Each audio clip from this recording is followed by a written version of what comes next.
Hello friends, welcome back. இந்த வீடியோல 2019ல வெளியான உயரேங்கிற மலையாள படத்தை தான் பார்க்க போறோம். ஒரு 20 நிமிஷத்துக்குள்ள இந்த படத்தோட மொத்த ஸ்டோரியையும் பார்த்துடலாம். சோ வாங்க வீடியோக்குள்ள போகலாம். படத்தோட ஓபனிங்ல சென்னை ஏர்போர்ட்டோட ஏர் டிராஃபிக் கண்ட்ரோல் ரூமை காட்டுறாங்க. அன்னைக்கு காலையில வழக்கம் போல எல்லாரும் அவங்க ஒர்க்கை பார்த்துட்டு இருக்கும்போது அப்போ திடீர்னு ஒரு பிரச்சனை. அது என்னன்னா ஒரு பேசஞ்சர் ஃபிளைட்ல இருந்து ஏதோ ப்ராப்ளம்னு சொல்லி எமர்ஜென்சி லேண்டிங் பண்ண பெர்மிஷன் கேக்குறாங்க. பைலட் திடீர்னு மயங்கி விழுந்துட்டாரு. அதே சமயம் ஃபிளைட்ல ஏதோ ஒரு ப்ராப்ளம். பைலட்டோட ஹெல்ப் இல்லாம ஃபிளைட்டை கண்ட்ரோல் பண்ண முடியலன்னு கோ பைலட் பதட்டமா சொல்றாரு. ஏன்னா கோ பைலட்டுக்கு இதுதான் 2வது ஃபிளைட். அவருக்கு அவ்வளவா எக்ஸ்பீரியன்ஸ் கிடையாது. பேசஞ்சர்ஸ்ல யாராவது ப்ரொஃபஷனல் பைலட் லைசன்ஸ் ஹோல்டர் இருக்காங்களான்னு கேக்குறாங்க. ஆனா அப்படி யாருமே இல்ல. சிச்சுவேஷன் ரொம்ப கிரிட்டிக்கலா போயிட்டு இருக்கும்போது அப்போ ஃபிளைட் காக்பிட்ல இருந்து ஒரு லேடி வாய்ஸ் இவங்களுக்கு கேக்குது. ஃபிளைட்ல ஹைட்ராலிக் ஃபெயிலியர் ஆயிருக்கும் போல இருக்குன்னு அந்த லேடி சொல்றாங்க. இங்க கண்ட்ரோல் ரூம்ல இருக்கவங்க கன்ஃபியூஸ் ஆகி காக்பிட்ல வேற அங்க யார் இருக்காங்கன்னு கோ பைலட் கிட்ட கேக்குறாங்க. இப்போ இங்க பைலட் சீட்ல இருக்கிறது பல்லவின்னு கோ பைலட் சொல்றாரு. பல்லவிங்கிற பேரை கேட்ட உடனே யார் இந்த பல்லவின்னு சொல்லி இங்க சிலருக்கு ஒரே சர்ப்ரைசிங்கா இருக்கு. ஆனா அங்க ஒரு ஆபீசருக்கு மட்டும் பல்லவி யாருன்னு தெரிஞ்சிருக்கு. இப்போ பல்லவி யாருங்கறத பத்தின ஒரு பிளாஷ்பேக் போகுது. பல்லவி இப்போ ஒரு 10th ஸ்டூடெண்ட். அவங்க ஸ்கூல்ல இருந்து NCC ஸ்டூடெண்ட்ஸ் ரிபப்ளிக் டே பெரேட்காக டெல்லி கூப்பிட்டு போயிட்டு இருக்காங்க. இப்போ பல்லவி அதுல ஒரு ஸ்டூடெண்டா ஃபர்ஸ்ட் டைமா ஃபிளைட்ல டிராவல் பண்றாங்க. அவங்களுக்கு ரொம்பவே எக்ஸைட்டிங்கா இருக்கு. எல்லாரும் ஃபிளைட்ல ஏறினதுக்கு அப்புறமா பைலட் வந்து இவங்கள்ட்ட பேசுறாங்க. அப்போ பல்லவி அவங்கள்ட்ட நான் இந்த ஃபிளைட்டோட காக்பிட் ரூமை பார்க்க முடியுமான்னு கேட்கவும் பைலட் எதுவும் சொல்லாம ஸ்மைல் பண்ணிட்டு போயிடுறாங்க. ஃபிளைட் டெல்லியில லேண்ட் ஆனதுக்கு அப்புறமா எல்லாரும் இறங்கும் போது அந்த பைலட் பல்லவியை மட்டும் கூப்பிட்டு காக்பிட் ரூம் டோரை ஓபன் பண்ணி காட்டுறாங்க. உள்ள பைலட்ஸ் மட்டும் தான் போக முடியும், மத்தவங்க போக பர்மிஷன் கிடையாதுன்னு சொல்றாங்க. பல்லவி காக்பிட்டை ரொம்ப ஆச்சரியமா பாக்குறாங்க. உங்கள்ட்ட நான் ஒன்னு கேட்கலாமா, நீங்க எதுக்காக இந்த ப்ரொஃபஷனை சூஸ் பண்ணீங்கன்னு பல்லவி அவங்கள்ட்ட கேட்கும்போது எனக்கு பறக்கிறதுனா ரொம்ப பிடிக்கும். மத்த எல்லா வேலையும் நிலத்துல இருந்து செய்யற மாதிரி இருக்கும். ஆனா இந்த ஒரு வேலையில மட்டும் நாடு விட்டு நாடு பறந்துகிட்டே இருக்கலாம்னு அவங்க சொல்றாங்க. அப்போல இருந்து பல்லவிக்கு ஒரு பைலட் ஆகணுங்கிற குறிக்கோள் மனசுல உண்டாகுது. வீட்டுக்கு போன உடனே அவங்க அப்பாட்ட நான் ஒரு பைலட் ஆகணும்னு சொல்றாங்க. வருஷங்கள் கடந்து போகுது. பல்லவி இப்போ காலேஜ் படிச்சிட்டு இருக்காங்க. காலேஜ் கல்ச்சுரல்ஸ்ல டான்ஸ் பெர்ஃபார்மன்ஸ் பண்றாங்க. அவங்க பாய் ஃப்ரெண்ட் கோவிந்தும் அங்க தான் இருக்காரு. கோவிந்த் ஸ்டடிஸ் முடிச்சிட்டு இப்போ ஜாப் ட்ரை பண்ணிட்டு இருக்காரு. பல்லவி போட்டிருக்க ட்ரெஸ் கொஞ்சம் கிளாமரா இருக்கு. மத்த பசங்களும் அவங்களே பார்த்துட்டு இருக்கனால அவருக்கு கோவம் வருது. இவர் பல்லவி எப்பவும் தான் நினைக்கிற மாதிரி தான் இருக்கணும், தன்னோட கண்ட்ரோல்ல தான் இருக்கணும்னு நினைப்பாரு. இப்ப கூட ஜாப் இன்டர்வியூக்கு போயிட்டு செலக்ட் ஆகாம மூட் அவுட்ல இருக்காரு. பல்லவி அவர்கிட்ட ஏதேதோ பேசி அவரை கொஞ்சம் சிரிக்க வைக்கிறாங்க. பல்லவியோட அப்பா இப்போ ரிட்டையர் ஆயிட்டாரு. தன்னோட ரிட்டையர்மெண்ட்ல கிடைச்ச மொத்த பணத்தையும் பெரிய பொண்ணு கல்யாணத்துக்காக செலவு பண்ணிட்டாரு. இப்போ பல்லவி பைலட் ஆகணுங்கிற லட்சியத்தோட இருக்காங்க. அதுக்கு தேவையான முயற்சிகள் எடுத்து பைலட் ட்ரைனிங்க்கு செலக்டும் ஆயிட்டாங்க. அவங்க ட்ரைனிங்காக செலவுக்கு பணம் வேணும்னு ரிட்டையர்மெண்ட்டுக்கு அப்புறமும் அவர் வேற ஒரு பிரைவேட் கம்பெனில வேலைக்கு போறாரு. பல்லவி பைலட் ட்ரைனிங்காக செலக்ட் ஆயிட்டாங்க. அதுக்கான கால் லெட்டரும் வந்திருக்கு. இந்த சந்தோஷமான விஷயத்த பல்லவியோட அப்பா அவங்கள்ட்ட சர்ப்ரைஸா சொல்லி அவங்களுக்கு ஒரு காஸ்ட்லியான டிராவல் பேக்கையும் கிஃப்ட் பண்றாரு. பல்லவி ரொம்ப சந்தோஷப்படுறாங்க. உடனே இந்த விஷயத்த கோவிந்துக்கு கால் பண்ணி சொல்றாங்க. ஆனா கோவிந்த் இதை கேட்டு சந்தோஷப்பட்ட மாதிரியே தெரியல. ட்ரைனிங் கேம்பஸ்ல அவங்க கூட பாய்ஸ்லாம் கூட இருப்பாங்களான்னு கேக்குறாரு. பல்லவி அப்செட் ஆகி அப்புறம் பேசுறேன்னு சொல்லி போனை வச்சிடுறாங்க. அப்புறம் அப்பாட்ட கோவிந்த லவ் பண்ற விஷயத்த சொல்றாங்க. கோவிந்த் இப்போ பார்ட் டைமா ஒரு பைக் சர்வீஸ் சென்டர்ல ஒர்க் பண்ணிட்டு இருக்காரு. பல்லவியோட அப்பா அங்க வந்து கோவிந்த் கிட்ட பேசுறாரு. இங்க பாருங்க, நான் உங்களை காதலிக்க வேணாம்னு சொல்லல. நீங்க 2 பேரும் லைஃப்ல நல்லா செட்டில் ஆகுற வரைக்கும் கொஞ்சம் டிஸ்டன்ஸ் மெயின்டைன் பண்ணா நல்லா இருக்கும். குறிப்பா பல்லவி பைலட் ஆகணும்னு ரொம்ப ஆம்பிஷியஸா இருக்கா. அவ சாதிக்கிற வரைக்குமாவது நீங்க 2 பேரும் கொஞ்சம் பிரிஞ்சிருங்க. அது உங்க 2 பேரோட தனிப்பட்ட வளர்ச்சிக்கு ஹெல்ப்ஃபுல்லா இருக்கும்னு அட்வைஸ் பண்ணிட்டு போறாரு. அப்புறமா பல்லவி கிட்ட அந்த கோவிந்த் நிஜமாவே உனக்கு ஏத்தவன் நினைக்கிறியா, எதனால மேல உனக்கு லவ் வந்துச்சுன்னு கேக்குறாரு. பல்லவி சொல்றாங்க, எனக்கு ஒரு 14 வயசு இருந்தப்போ நீங்க ட்ரைனிங்காக ஹைதராபாத் போக வேண்டியிருந்தனால நான் கொஞ்ச நாள் ஹாஸ்டல்ல தங்க வேண்டியிருந்தது. அப்போ ஒரு நாள் பெட்லயே யூரின் போயிட்டேன். இந்த விஷயம் ஸ்கூல் ஃபுல்லா தெரிஞ்சு எல்லாரும் என்ன கிண்டல் பண்ண ஆரம்பிச்சிட்டாங்க. நான் ரொம்ப அப்செட் ஆயிருந்தேன். எந்த ஒரு ஸ்டூடெண்டோ இல்ல டீச்சரோ என்கிட்ட வந்து ஆறுதலா ஒரு வார்த்தை கூட பேசல. ஆனா கோவிந்த் மட்டும் தான் என்ன தேடி வந்து என்கிட்ட ஆறுதலா பேசினான். அந்த ஒரு விஷயம் தான் நான் கடைசி வரைக்கும் அவன் கூட இருக்கணும்னு முடிவெடுக்க காரணமா இருந்துச்சுன்னு பல்லவி சொல்றாங்க. அடுத்ததா பல்லவி பைலட் ட்ரைனிங்காக மும்பைல இருக்கிற ஒரு ஏவியேஷன் அகாடமிக்கு போயிடுறாங்க. அவங்களுக்கு ட்ரைனிங்கும் ஸ்டார்ட் ஆகுது. ஃபர்ஸ்ட் சீன்ல சென்னை ஏர்போர்ட் கண்ட்ரோல் ரூம்ல ஒர்க் பண்ணிட்டு இருந்த ஆபீசர் தான் இங்க பல்லவிக்கு இன்ஸ்ட்ரக்டரா இருக்காரு. பொதுவா ஃபர்ஸ்ட் டைம் ஃபிளைட் ஓட்டும்போது எல்லா ஸ்டூடெண்ட்ஸுக்கும் கொஞ்சம் பயம் இருக்கத்தான் செய்யும். ஆனா பல்லவி அப்படி இல்ல. ரொம்ப சந்தோஷமா கான்பிடென்ட்டா அந்த பிரைவேட் ஜெட்டை டேக் ஆஃப் பண்றாங்க. கொஞ்ச நாள் இவங்களுக்கு ட்ரைனிங் போயிட்டு இருக்கு. ஒரு நாள் இவங்க சீனியர் பேட்ச் ஸ்டூடெண்ட்ஸ்க்கு கேம்பஸ் இன்டர்வியூ நடக்க போறதாவும் அதுக்கு பல்லவியையும் இன்னொரு ஸ்டூடெண்ட்டையும் ரிசப்ஷன் கமிட்டில போட்டுக்கிறதாவும் சொல்றாங்க. பல்லவியும் கேஷுவல் ட்ரெஸ் சேஞ்ச் பண்ணிட்டு அதுக்காக ரெடி ஆயிட்டு இருக்கும்போது அங்க விஷால்னு ஒருத்தர் வர்றாரு. இவர் Cloud9ங்கிற ஒரு பெரிய ஏர்லைன் ஏர்லைன்ஸ் கம்பெனியோட ஓனரோட பையன். அந்த கம்பெனியோட வைஸ் பிரசிடென்டாவும் இருக்காரு. அதோட இன்னும் சில பிசினஸும் பண்ணிட்டு இருக்காரு. இப்போ இங்க அவங்க கம்பெனிக்காக கேம்பஸ் இன்டர்வியூல பைலட்ஸை ஹையர் பண்றதுக்காக வந்திருக்காரு. விஷாலும் பல்லவியும் இன்ட்ரோடியூஸ் ஆயிக்கிறாங்க. விஷால் ஸ்மோக் பண்ணிட்டே பல்லவிட்ட பேசுறாரு. பல்லவியும் விஷாலை பத்தி நல்லாவே கேள்விப்பட்டிருக்காங்க. பல்லவி இங்க ஒரு ஸ்டூடெண்ட்னு விஷாலுக்கு தெரியாது. அவங்க ஏதோ ஒரு ஏஜென்சி மூலமா இங்க ஒர்க் பண்றாங்கன்னு நினைச்சு பேசுறாரு. உங்க ஏஜென்சில நல்ல ஒரு ட்ரெஸ் கோட் கொடுக்க மாட்டாங்களா? உங்க அவுட்ஃபிட் ரொம்ப சுமாரா தான் இருக்கு. நீங்க வேற ஏதாவது கம்பெனில ட்ரை பண்ண கூடாதுன்னு அவர் கேட்கவும், என்ன சார் பண்றது, உங்க அப்பா மாதிரி எங்க அப்பாவும் ஒரு ஏர்லைன்ஸ் வச்சிருந்தா நாங்க கஷ்டம் இல்லாம ஜாலியா போய் வேலை செஞ்சிருப்போம். நாங்க மிடில் கிளாஸ், என்ன பண்றது அப்படின்னு பல்லவி அவரை குத்தி காட்டி பேசுறாங்க. மும்பைல ரொம்ப பொல்யூஷனா இருக்குன்னு விஷால் சொல்லவும், ஸ்மோக் பண்ணா கூட பொல்யூஷன் ஆகும்னு பல்லவி சொல்றாங்க. விஷாலுக்கு நோஸ் கட் ஆன மாதிரி ஆயிடுது. கேம்பஸ் இன்டர்வியூ எல்லாம் முடிச்சிட்டு போகும்போது விஷால் பல்லவிட்ட வந்து,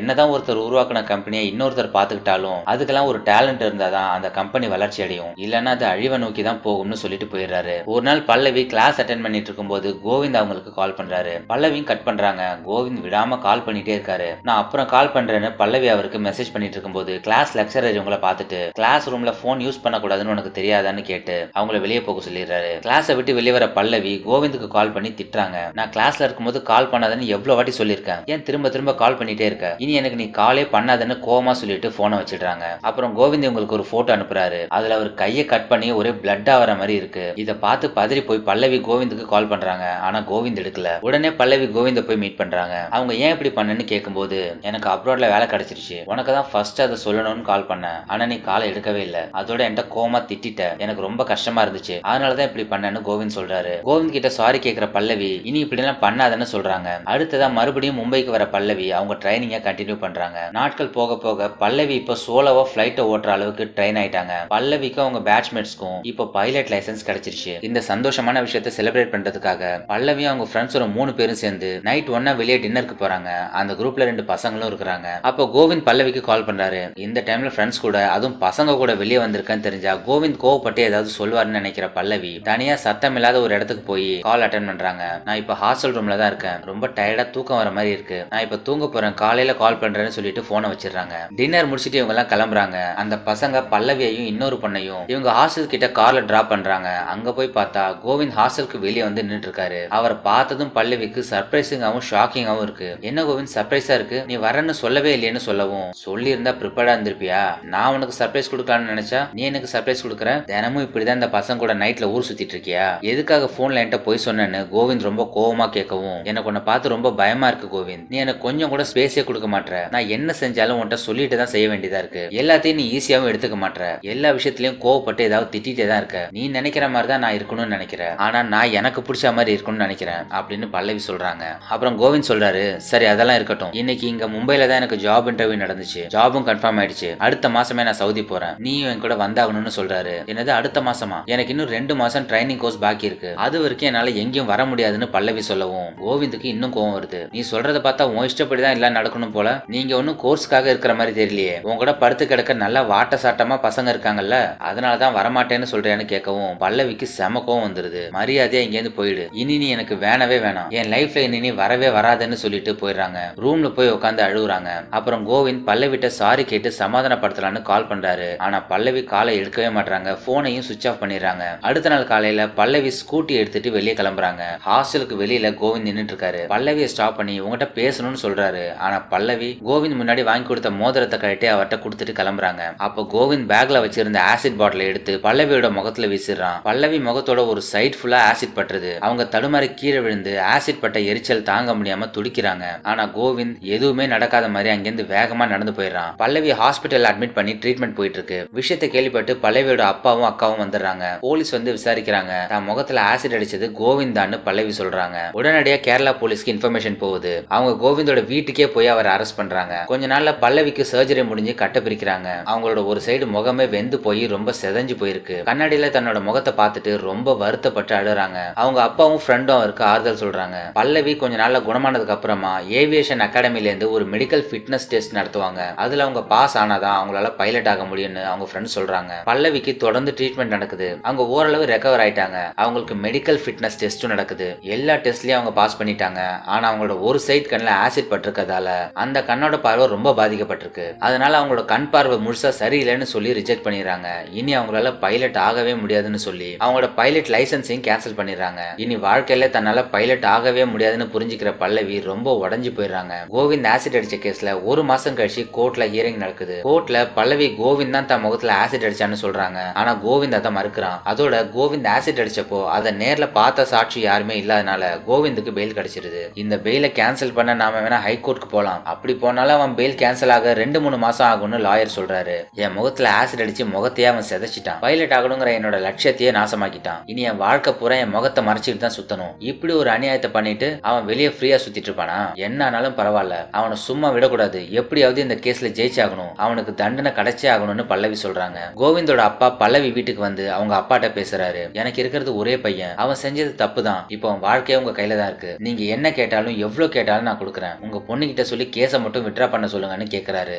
அப்போ அங்க வர பல்லவி இதெல்லாம் கேட்டுட்டு நேரா கோவிந்தோட அப்பா கிட்ட போய் உட்காந்து துப்பட்டாவை ஓபன் பண்ணி மூடி இருந்த அவங்க முகத்தை காட்டுறாங்க. பல்லவியோட முகத்தை பாக்குற கோவிந்தோட அப்பா தான் பையன் செஞ்ச காரியத்தினால பல்லவி எந்த அளவுக்கு பாதிக்கப்பட்டிருக்கான்னு புரிஞ்சுக்கிறாரு. இதுக்கு மேலேயும் கேஸை விட்ரா பண்ண சொல்றது நியாயமே இருக்காதுன்னு நினைச்சு அங்கிருந்து எழுந்து போயிடுறாரு. அதுக்கப்புறமா பல்லவி அவங்க ஃப்ரெண்டை பார்க்க மும்பை போறாங்க. பல்லவியோட ஃப்ரெண்ட் அவங்கள ஒரு ரெஸ்டாரண்ட்டுக்கு கூட்டிட்டு போறாங்க. பல்லவி மாதிரியே ஆசிட் அட்டாக்னால பாதிக்கப்பட்ட பெண்கள் சிலர் சேர்ந்து தான் இந்த ரெஸ்டாரண்ட்டை நடத்திட்டு இருக்காங்க. அவங்களாம் தங்களுக்கு ஏற்பட்ட பாதிப்பை நினைச்சு சோர்ந்து உட்காராம அவ்வளோ கான்பிடண்டா மத்தவங்களை ஃபேஸ் பண்ணி ஒர்க் பண்ணிட்டு இருக்கிறத பார்த்துட்டு பல்லவியோட மனநிலை கொஞ்சம் மாறுது. அவங்களோட பேசி பழகுனதுல பல்லவி கொஞ்சம் பெட்டரா ஃபீல் பண்றாங்க. அப்புறம் மும்பைல இருந்து கொச்சிக்கு ஃபிளைட்ல டிராவல் பண்ணிட்டு இருக்காங்க. அதே ஃபிளைட்ல Cloud9 ஏர்லைன்ஸோட வைஸ் பிரசிடென்ட் விஷாலும் டிராவல் பண்றாரு. விஷால் இவங்களை பார்த்துட்டு இவங்ககிட்ட பேசுறாரு. பல்லவி அவங்களோட ஒரு சைடு முகத்தை கவர் பண்ணிருக்கனால அவங்க முகம் விஷாலுக்கு சரியா தெரியல. ஹலோ மேடம், பார்த்து ரொம்ப நாள் ஆச்சு, நல்லா இருக்கீங்களா? இன்னும் அதே ஏஜென்சில தான் வேலை செஞ்சுட்டு இருக்கீங்களா?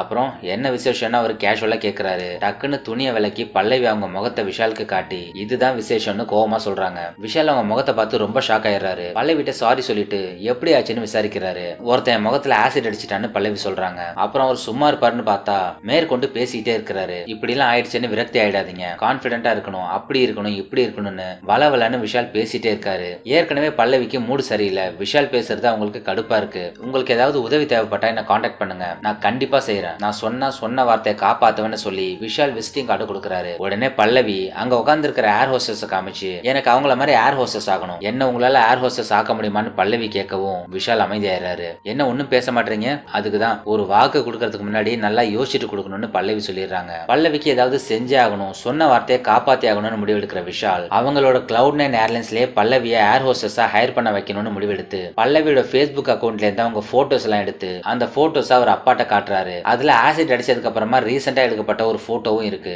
அதை பாக்குற விஷாலோட அப்பா செம கோவப்படுறாரு. பாக்குறதுக்கு குட் லுக்கிங்கா இருக்கவங்கள தான் ஏர் ஹோஸ்டஸா ஹையர் பண்ணுவாங்க, உனக்கு கொஞ்சம் கூட அறிவே இல்லையா? இப்படி ஒரு பொண்ணை ஏர் ஹோஸ்டஸா ஹையர் பண்ணலாம்னு சொல்றியே, கொஞ்சம் கூட மூளையே இல்லையா? உருப்படியா எந்த ஒரு முடிவையும் எடுக்க மாட்டியான்னு கேட்டு திட்டிட்டு போயிடுறாரு. அப்படி இருந்தாலும் விஷால் என்ன பண்றாருன்னா ஏர்லைன்ஸோட வைஸ் பிரசிடென்டா தனிப்பட்ட முறையில டிசிஷன் எடுத்து ஒரு ஆசிட் அட்டாக் விக்டிமான பல்லவிய எங்க ஏர்லைன்ஸ்ல ஏர் ஹோஸ்டஸா ஹையர் பண்ண போறோம்னு பிரஸ் மீட்ல சொல்றாரு. அழகான பொண்ணுங்க தானே சார் ஏர் ஹோஸ்டஸா இருக்க முடியும்னு ஒரு ரிப்போர்ட்டர் கேட்டதுக்கு பல்லவிக்கு திறமை இருக்கு, நல்ல மனசு இருக்கு, அதுவே ஒரு பெரிய அழகுதான். அது மட்டும் இல்லாம நம்ம 21ஆம் நூற்றாண்டுல இருக்கோம், இன்னமும் இப்படி பிற்போக்குத்தனமா பேச வேணாமேன்னு விஷால் பதில் சொல்றாரு. விஷாலோட அப்பாவுக்கு இந்த அனௌன்ஸ்மெண்ட்டை பார்த்து செம கோவம் வருது. போர்ட் மீட்டிங்ல இதை பத்தி பேசுறாங்க.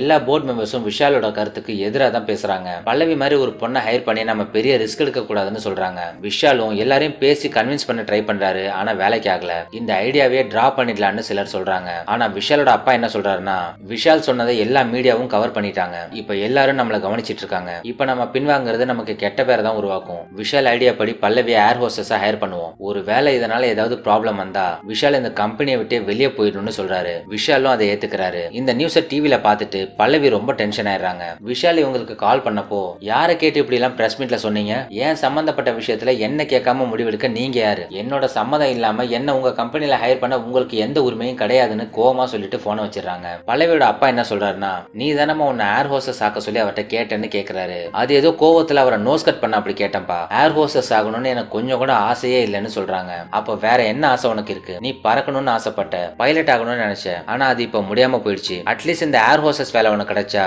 ஆகாயத்துல பறக்கிற மாதிரி வேலை செய்யணுங்கிற உன்னோட ஆசையாவது நிறைவேறும் இல்லையா? கொஞ்சம் யோசிச்சு பாருன்னு அவர் சொல்றாரு. அதுக்கப்புறமா இதை பத்தி யோசிக்கிற பல்லவிக்கு அவங்க அப்பா சொல்றது சரின்னு படுது. அடுத்ததா அந்த ஏர்லைன்ஸ் ஆபீஸ்க்கு போய் ஏர் ஹோஸ்டஸ் வேலையில ஜாயின் பண்றாங்க. அவங்களுக்கான ஏர் ஹோஸ்டஸ் ட்ரைனிங்கும் நடக்குது. அதே சமயம் விஷாலும் பல்லவியும் நல்லா பேசி பழகி நல்ல ஃப்ரெண்ட்ஸ் ஆயிடுறாங்க. கொஞ்ச நாள்ல ட்ரைனிங் முடிஞ்சு பல்லவி டியூட்டில ஜாயின் பண்றாங்க. பல்லவியோட ஃபர்ஸ்ட் டே டியூட்டி அப்போ அவங்க ஃபிளைட்ல பேசஞ்சர்ஸ் முன்னாடி நின்று சேஃப்டி இன்ஸ்ட்ரக்ஷன்ஸ் கொடுக்குறாங்க. எல்லா பேசஞ்சர்ஸும் அவங்கள வித்தியாசமா பாக்குறாங்க. ஒரு வயசானவர் சார் மட்டும் பல்லவியை கூப்பிட்டு அவங்க கான்பிடன்ஸை பாராட்டி அவங்கள ஹக் பண்றாரு. பல்லவி ரொம்ப சந்தோஷப்படுறாங்க. அன்னைக்கு டேவும் பல்லவிக்கு ரொம்ப நல்லா போகுது. ஒரு நாள் காலையில விஷால் பல்லவிட்ட அவருக்கு அன்னைக்கு பர்த்டே கேக் செலிப்ரேஷனுக்கு வரணும்னு சொல்லி இன்வைட் பண்றாரு. இவங்களும் ரெடி ஆயிட்டு போறாங்க. போய் பார்த்தா விஷால் இவங்கள தவிர வேற யாரையும் இன்வைட் பண்ணல. நான் வேற யாரையும் இன்வைட் பண்ணல, ஒன்ன மட்டும் தான் இன்வைட் பண்ணிருக்கேன். அதோட கேக் கட் பண்ணதுக்கு அப்புறமா உன்கிட்ட ஒரு முக்கியமான விஷயம் சொல்லணும், அதை கேட்டு நீ கோவப்படக்கூடாதுன்னு விஷால் சொல்றாரு. பல்லவி விஷால் பேசுறத வச்சு அவர் தங்கிட்ட லவ் ப்ரப்போஸ் பண்ண போறாருன்னு புரிஞ்சுக்கிட்டு, இங்க பாருங்க விஷால், என்னோட லைஃப்ல நீங்க ரொம்ப வேல்யூபிள் பர்சனா இருக்கீங்க. எனக்கு இப்படி ஒரு ஆக்சிடென்ட் நடந்ததுக்கு அப்புறமா நான் வாழ்க்கையில மிஸ் பண்றது நல்ல ஃப்ரெண்ட்ஷிப்பை மட்டும்தான். அந்த ஃப்ரெண்ட்ஷிப் உங்ககிட்ட கிடைச்சிருக்கு. இந்த ஃப்ரெண்ட்ஷிப் எனக்கு எப்பவும் நிலைச்சிருக்கணும். எத்தனை வருஷம் ஆனாலும் எந்த ஒரு எதிர்பார்ப்போ எந்த ஒரு நிர்பந்தமோ இல்லாம ஒரு அழகான ஃப்ரெண்ட்ஷிப் எனக்கு வேணும். அந்த ஃப்ரெண்ட்ஷிப் வேற எந்த பாதையை நோக்கியும் போக வேண்டாம். நாம எப்பவும் பெஸ்ட் ஃப்ரெண்ட்ஸா இருப்போம்னு சொல்றாங்க. விஷாலும் அதை புரிஞ்சுக்கிட்டு அதுக்கு மேல எதுவும் பேசாம விட்டுறாரு. அடுத்ததா பல்லவியோட அடுத்த ஃபிளைட்ல அவங்க ஒர்க் பண்ணிட்டு இருக்கும்போது அந்த ஃபிளைட்ல கோவிந்தும் டிராவல் பண்ணிட்டு இருக்கான். பல்லவியோட ஃபிளைட் ஷெட்யூலை விசாரிச்சு தெரிஞ்சுக்கிட்டு அவங்கள்ட்ட பேசணும்னே அவன் இந்த ஃபிளைட்ல வந்திருக்கான். அவனை பார்த்த உடனே அவன் மூஞ்ச பார்க்க பிடிக்காம பல்லவி திரும்பிக்கிட்டு அவங்க வேலையை பாக்குறாங்க. அவன் பல்லவிட்ட செஞ்ச தப்புக்கு சாரி கேக்குறான். எனக்கு எந்த வேலையும் கிடைக்கல பல்லவி, இந்த கேஸ் இருக்கறனால ஃபாரின் வேலைக்கு விசாவும் கிடைக்க மாட்டேங்குது. என்னோட ஃபியூச்சரே கேள்விக்குறி ஆயிடும் போல இருக்கு. தயவு செஞ்சு கேஸை விட்ரா பண்ணுன்னு சொல்லி கேக்குறான். ஆனா பல்லவி அவன் பேசுறத கண்டுக்காம வேலையை பார்த்துட்டு இருக்காங்க. நீ பரவாயில்ல, நல்ல வேலை கிடைச்சு செட்டில் ஆயிட்ட. ஆனா என்னோட ஃபியூச்சர் என்ன ஆகுறது? என் வாழ்க்கை நாசமானதுக்கு அப்புறம் நீ நிம்மதியா இருக்கலாம்னு நினைக்காத. அப்படிலாம் உன்னை நான் சும்மா விட்டுற மாட்டேன் அப்படின்னு கோவிந்த் பல்லவியோட கோவத்தை தூண்டுற மாதிரி பேசுறாரு. பல்லவி அதுக்கு மேல பொறுத்துக்க முடியாம அவன் முகத்துல தண்ணி எடுத்து ஊத்திடுறாங்க. இதனால அங்க இருந்த பேசஞ்சர்ஸ் எல்லாரும் டிஸ்டர்ப் ஆகுறாங்க. பல்லவி ஒரு பேசஞ்சர் கிட்ட இப்படி பிஹேவ் பண்ணது ஒரு இஷ்யூ ஆகுது. அந்த கோவிந்தும் ஏர்லைன்ஸ்ல பல்லவி மேல ஒரு கம்ப்ளைண்ட் லெட்டர் எழுதி அவங்க மேல சீக்கிரமா ஆக்ஷன் எடுக்க சொல்லிட்டு போறான். அவன் மட்டும் இல்லாம அந்த ஃபிளைட்ல டிராவல் பண்ண பேசஞ்சர்ஸ் எல்லாரும் பல்லவியோட பேட் பிஹேவியரை மென்ஷன் பண்ணி கம்ப்ளைண்ட் கொடுத்திருக்காங்க. ஃபிளைட்ல நடந்ததை யாரோ ஒருத்தர் வீடியோ எடுத்து சோஷியல் மீடியால ஷேரும் பண்ணிருக்காங்க. சோ இப்ப பல்லவி ஒரு மன்னிப்பு கடிதம் எழுதி கொடுக்கணும். அப்பதான் அவங்க இந்த வேலையில நிலைக்க முடியும்னு விஷால் சொல்றாரு. நான் எந்த தப்பும் பண்ணல. நான் மன்னிப்பு கடிதம் எழுதி கொடுத்தேன்னா அவங்கிட்ட மன்னிப்பு கேட்ட மாதிரி ஆகும். அதை மட்டும் நான் செய்யவே மாட்டேன். மறுபடியும் அந்த கோவிந்த் இதே மாதிரி வந்து இதே மாதிரி பேசினா அப்பவும் இப்படிதான் நான் செய்வேன்னு பல்லவி சொல்றாங்க. இந்த ஏர்லைன்ஸ்ல இருந்து பல்லவியை இழக்க விஷால் விரும்பல. தயவு செஞ்சு இந்த மன்னிப்பு கடிதம் மட்டும் எழுதி கொடு, அதை சோசியல் மீடியால ஷேர் பண்ணணும்னு போர்டு மெம்பர்ஸ் எல்லாம் சொல்லியிருக்காங்கன்னு அவர் சொல்றாரு. ஆனா மன்னிப்பு கேட்கவே முடியாதுன்னு பல்லவி சொல்லிடுறாங்க. அப்படின்னா அவனை டிஸ்மிஸ் பண்ற தவிர எனக்கு வேற வழி இல்ல. ஒரு மாசம் அவனுக்கு நோட்டீஸ் பீரியட் இருக்கு. அடுத்த மாசம் இதே தேதி தான் உன்னோட லாஸ்ட் டேன்னு விஷால் சொல்றாரு. பல்லவி அதுக்கு சரின்னு சொல்லிடுறாங்க. நடந்த விஷயத்தெல்லாம் பல்லவி அவங்க அப்பாட்ட கால் பண்ணி சொல்றாங்க. அப்பாவுக்கு கோவிந்த் மேல செம்ம கோவம் வருது. கோவிந்த ஃபாலோ பண்ணிட்டு போய் யாரும் இல்லாத தனியா ஒரு இடத்துல அவனை புடிச்சு கீழே தள்ளி விட்டு செம அடி அடிக்கிறாரு. இப்ப நான் அவனை அடிச்சதுக்கு எந்த ஐ விட்னஸும் இல்ல, போடா போய் போலீஸ்ல அவனை கம்ப்ளைண்ட் கொடுத்துக்கோன்னு சொல்றாரு. பல்லவியோட அடுத்த ஃபிளைட்ல ஒர்க் எல்லாம் போயிட்டு இருக்கும்போது திடீர்னு ஃபிளைட் ஷேக் ஆகுது. பேசஞ்சர்ஸ் எல்லாம் பயப்படுறாங்க. பைலட் இவங்களுக்கு கால் பண்ணி தண்ணி கொண்டு வர சொல்றாரு. பல்லவியும் கொண்டு போய் கொடுக்குறாங்க. பைலட் தண்ணி குடிச்சிட்டு இருக்கும்போதே டக்குன்னு மயங்கி விழுந்துறாரு. உடனே அவரை தூக்கிட்டு போய் ஃபர்ஸ்ட் எய்ட் எல்லாம் கொடுக்குறாங்க. இருந்தாலும் அவர் மயக்கத்திலே தான் இருக்காரு. அது மட்டும் இல்லாம ஃபிளைட்ல ஏதோ ஒரு ப்ராப்ளம் வேற. கோ பைலட்டுக்கு அவ்வளவா எக்ஸ்பீரியன்ஸ் இல்ல. அவர் ஒரே பதட்டமா இருக்காரு. பேசஞ்சர்ஸ்ல ப்ரொஃபஷனல் பைலட் லைசன்ஸ் ஹோல்டர் யாராவது இருக்காங்களான்னு கேக்குறாரு. ஆனா அப்படி யாருமே இல்ல. ஆக்சுவலா இந்த சீன் தான் இந்த படத்தோட first scene. Co pilot Chennai airport control ரூமுக்கு கால் பண்ணி எமர்ஜென்சி லேண்டிங்க்கு பெர்மிஷன் கேக்குறாரு. ஃபிளைட் ஷேக் ஆயிட்டே இருக்கறனால என்ன நடக்குதுன்னு பார்க்க பல்லவி காக்பிட்க்கு போறாங்க. ஃபிளைட்டை கண்ட்ரோல் பண்ண கோ பைலட்டுக்கு இப்ப ஹெல்ப் வேணும், இல்லன்னா நிலைமை ரொம்ப மோசமாக வாய்ப்பு இருக்கு. பல்லவிக்கு இப்ப இருக்கிற சிச்சுவேஷன் நல்லா புரிஞ்சிருச்சு. அவங்க கொஞ்சம் யோசிச்சுட்டு டக்குன்னு பைலட் சீட்ல வந்து உட்கார்றாங்க. கோ பைலட் பல்லவியை ஆச்சரியமா பாக்குறாரு. கண்ட்ரோல்ஸ் எல்லாம் செக் பண்ணி பாக்குற பல்லவி ஃபிளைட்ல ஏற்பட்டிருக்க பிரச்சனையை ஐடென்டிஃபை பண்ணி கண்ட்ரோல் ரூமுக்கு இன்ஃபார்ம் பண்றாங்க. பைலட் சீட்ல யார் இருக்கான்னு அவங்க கேட்டதுக்கு பல்லவின்னு கோ பைலட் சொல்றாரு. பல்லவியை பத்தின எல்லா விஷயத்தையும் கண்ட்ரோல் ரூம்ல இருக்கிற அந்த இன்னொரு ஆபீசர் சீஃப் ஆபீசருக்கு எக்ஸ்பிளைன் பண்றாரு. பல்லவி ஒரு துணிச்சலான ரொம்ப புத்திசாலியான பொண்ணு, அவளால இந்த சிச்சுவேஷனை ஹேண்டில் பண்ண முடியும்னு அந்த ஆபீசர் சொல்றாரு. அந்த பொண்ணுக்கு இப்ப கண் பார்வை கோளாறு இருக்குன்னு சொல்றீங்க. அவளோட பைலட் லைசன்ஸும் கேன்சல் ஆயிருக்கு. ஒரு அன்ஃபிட்டான பர்சன் பைலட் சீட்ல உட்காந்து ஃபிளைட் ஆபரேட் பண்றது ஃபிளைட்டுக்கும் பேசஞ்சருக்கும் சேஃபே கிடையாது. பல்லவி பைலட் சீட்ல உட்கார்ந்து இருக்க கூடாதுங்கிற மாதிரி அங்க பிரச்சனை போயிட்டு இருக்கு. விஷயம் தெரிஞ்சு விஷால் உடனே அங்க வந்துடுறாரு. ஃபிளைட் ஆபரேட் பண்ண பல்லவிக்கு எல்லா குவாலிஃபிகேஷனும் இருக்குன்னு சொல்லி விஷால் அந்த ஆபீசரை கன்வின்ஸ் பண்ண பாக்குறாரு. ஆனா அவரு கன்வின்ஸ் ஆகல. பல்லவிய காக்பிட்டை விட்டு வெளியே போக சொல்லுங்கன்னு அவர் சொல்றாரு. விஷாலோட அப்பாவுக்கும் இந்த விஷயம் தெரிஞ்சு அவரும் விஷாலுக்கு கால் பண்றாரு. இங்க பாரு விஷால், நீ இந்த கம்பெனில தொடர்ந்து இருக்கணும்னு நினைச்சா பல்லவி கிட்ட காக்பிட்டை விட்டு வெளியே போக சொல்லுன்னு சொல்றாரு. அதுக்கப்புறமா விஷால் இப்போ பல்லவிட்ட பேசுறாரு. பல்லவி, நான் விஷால் பேசுறேன். கம்பெனில இருந்தும் கண்ட்ரோல் ரூம்ல இருந்தும் உன்னை காக்பிட்டை விட்டு வெளியே போக சொல்லி பிரஷர் வருது. ஆனா இப்போ இந்த ஃபிளைட்டும் நானும் ஒரு ஆளை நம்பி தான் இருக்கோம். உன்னால இதை செஞ்சு முடிக்க முடியும்னு நான் நம்புறேன். ஃபிளைட்டை சேஃபா லேண்ட் பண்ணுன்னு சொல்றாரு. அதை தொடர்ந்து பல்லவி ஃபிளைட்டை சேஃபா லேண்ட் பண்றதுக்கான வேலையை ஸ்டார்ட் பண்றாங்க. ஏர் டிராபிக் கண்ட்ரோல் ரூம்ல இருந்து பல்லவிக்கு தேவையான இன்ஸ்ட்ரக்ஷனையும் சப்போர்ட்டையும் கொடுக்குறாங்க. அதே சமயம் விஷால் எடுத்த இந்த முடிவால ஃபிளைட்டுக்கோ பேசஞ்சர்ஸ்க்கோ என்ன ஆனாலும் அதுக்கு கண்ட்ரோல் ரூம் பொறுப்பாகாது கூடாதுன்னு லெட்டர் எழுதி விஷால்ட்ட சைன் பண்ண சொல்லிடுறாங்க. அவரும் சைன் பண்றாரு. பல்லவி ஃபிளைட்டை லேண்ட் பண்ண ப்ரிப்பேர் ஆகுறாங்க.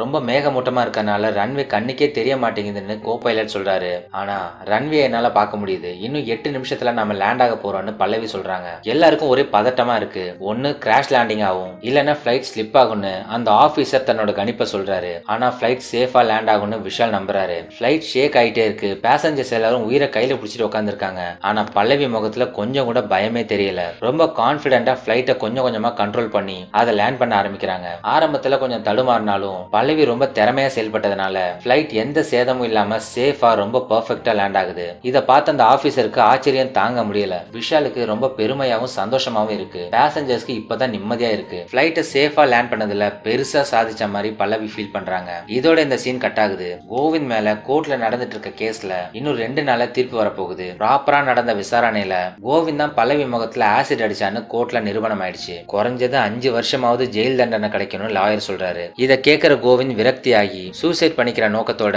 பைக் எடுத்துட்டு வெளியே கிளம்புறாரு. பைக்கை ரொம்ப வேகமா ஓட்டிட்டு போய் ஆப்போசிட்ல வந்துட்டு இருந்த ஒரு லாரி மேல வேகமா மோதிடுறாரு. இந்த விஷயம் பல்லவியோட அப்பா மூலமா பல்லவிக்கு தெரிய வருது. ஆனா அதை பத்தி அவங்க கேர் பண்ணிக்க கூட இல்ல. அன்னைக்கு தான் ஏர் ஹோஸ்டஸா பல்லவியோட லாஸ்ட் டே. டியூட்டிக்கு போறதுக்கு முன்னாடி விஷால பார்த்து பாய் சொல்லிட்டு போலான்னு வராங்க. அதோட ஒரு தடவையாவது ஃபிளைட் காக்பிட்ல உட்காந்து பைலட்டா ஒர்க் பண்ற சான்ஸ் உங்களால தான் கிடைச்சது. அதுக்கு நான் ரொம்ப கடமைப்பட்டிருக்கேன்னு சொல்லி தேங்க்ஸ் சொல்றாங்க. இப்போ பல்லவி ஏர் ஹோஸ்டஸா ஒர்க் பண்ண போற கடைசி ஃபிளைட் கிளம்ப போகுது. அப்போ ஒரு சின்ன பையன் வந்து பல்லவிக்கு ரோஸ் கொடுத்து தேங்க்ஸ் சொல்றான். அன்னைக்கு அந்த ஃபிளைட்ல எங்க அப்பாவும் இருந்தாரு, உங்களாலதான் இன்னைக்கு அவர் உயிரோடவே இருக்காருன்னு சொல்றான். அது மட்டும் இல்லாம அன்னைக்கு அந்த ஃபிளைட்ல டிராவல் பண்ண பேசஞ்சர்ஸ் நிறைய பேர் இந்த ஃபிளைட்லயும் இருக்கிறாங்க. ரொம்ப துணிச்சலா திறமையா செயல்பட்டு பேசஞ்சர்ஸை காப்பாத்தினதுக்காக எல்லாரும் பல்லவிக்கு கிளாப் பண்ணி தேங்க்ஸ் சொல்றாங்க.